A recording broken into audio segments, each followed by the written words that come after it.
الله من الشيطان الرجيم. بسم الله الرحمن الرحيم. الف لام را. الله تعالی پویږي په معنا د دې حروفو. تلک دغه آیات الكتاب، آیاتونه د کتاب دی، و قرآن مبین او د قرآن چې واضحه بیانونکی د خپلو حکمونو لره.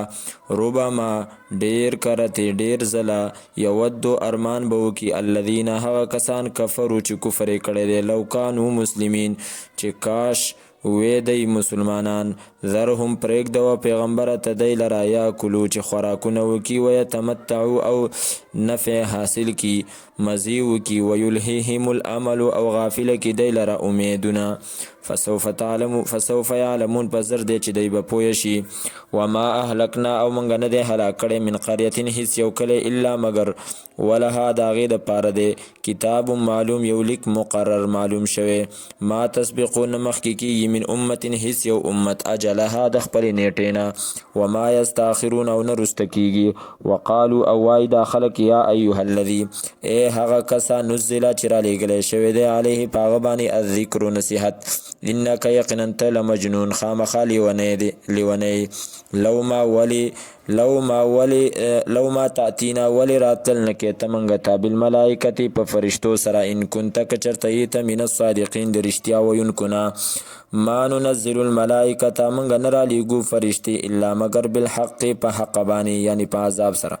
وما کانو او نبی دی اذن پا دغا وقت دراتللو د فرشتو کی منظرینا محلت ورکلی شوی.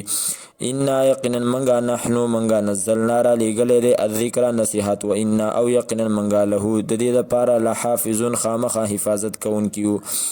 ولقد ارسلنا خامخا لیگلی دی منگا من قبلکا لیگلی دی منگا پیغمبران من قبلکا مخکستانا فی شیع الاولین په ډلو د پخوانو کې. وما یاتهم او نرازی دیوتا من رسول هیڅ یو رسول الا مگر کانو به یستهزئون دی پاغه پورې ټوقې کوونکي. کذالک دغه رنګې نسلکه منګه چلو منګه دا ټوقې دا استهزاء فی قلوب الذین پزړونو دا کسانو کې، فی قلوب المجرمین پزړونو د جرم کوونکو کې، لا یؤمنون به چې ایمان نه راوړي دی به په دې باندې. وقد خلت او یقینا تیر شوی دی سنت الاولین او یقینا تیر شوی دی سنت الاولین قانون د مخکنو خلکو، قانون د پخوانو خلکو. ولو فتحنا او کچرته منګه کلاو کړو علیهم په دیو باندې بابن یو دروازه من السماء د اسمان نه، فظلوا پس چې دی فی پاغی کی یا رجون چی خیجی. لقالو نخامخ او بوای دی انما سکرت یقینا بندی کړی شوی دی ابصارنا سترګې زمنګا، نشکړی شوی دی سترګې زمنګا، بل نحنو بلکې یو منګا قوم یو داسې قوم مسحورون چې جادو را باندې کړی شوی دی. ولقد جعلنا خامخا ګرځولی دی منګه فی السماء په اسمان کې بروجن غټ غټ ستوري، وزیناها او ښایسته کړي دی منګه دا للناظرین د پاره د کتونکو، وحفظناها او حفاظت کړی دی منګه د دې اسمان من کل شیطان الرجیم د هر شیطان رټلی شوي نه، الا مگر من هغه څوک استرقا چې غوږ څارنې وکړه، استرقا السمع چې غوږ څارنه وکړي د اورېدو، فاتبعه نور پسې شي په ده پسې شهاب یوه شغله مبین ښکاره ځلیدونکي. والارض او ځمکه مددناها غوړولې د منګه دا، والقینا او غورځولې دي ایښي دي منګه فیها په دې کې رواسیه مضبوط غرونه، و انبتنا او را زرغون کړي دي منګه فیها په دې کې من کل شی موزون هر یو شی اندازه کړی شوی، د هر هغه شینه موزون چې اندازه کړی شوی ده. و انبتنا او را زرغون کړي د منګه فیها په دې ځمکه کې من کل شی د هر هغه شینه موزون چې اندازه کړی شوی ده.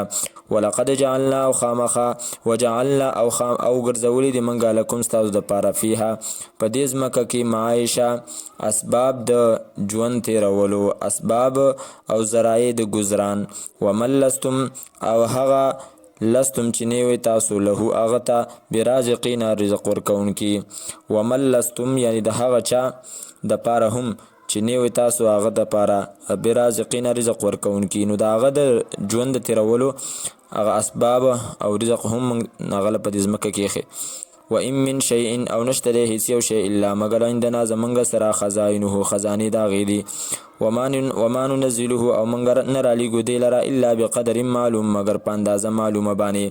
و ارسلنا الریاح او رالیږلي دي منګه هواګانې رالیګو منګه هواګانی لواقحه اوبه اچونکی په وریځو کې فانزلنا فسرا ورو منګه من السماء د برنا مان اوبه فاسقیناکم نو منګه سکو په تاسو باندې هو دغه اوبه وما انتم او نه تاسو له دی اوبو لرا بخازنینا جمع کونکی سٹور کونکی و ان او یقینا منګه لنحنو خامخا من نحنی راجوندی کول کو و نمیت و مړه کول کو و نحن الوارثون او منګه یو وارثان ولقد علمنا او خامخا پو یو منګه المستقدمین پا مخکی کیدونکو باندې منکم استاسنا ولقد علمنا او خامخا یقینا پو یو منګه المستاخرین پا غرست کیدونکو باندې و ان ربک او یقینا ربستا هو يحشرهم دغ الله تعالی براجم کی تاسو لرا انه یقینا دغ الله تعالی حکیم حکمت ول ذات دی علیم پوی دی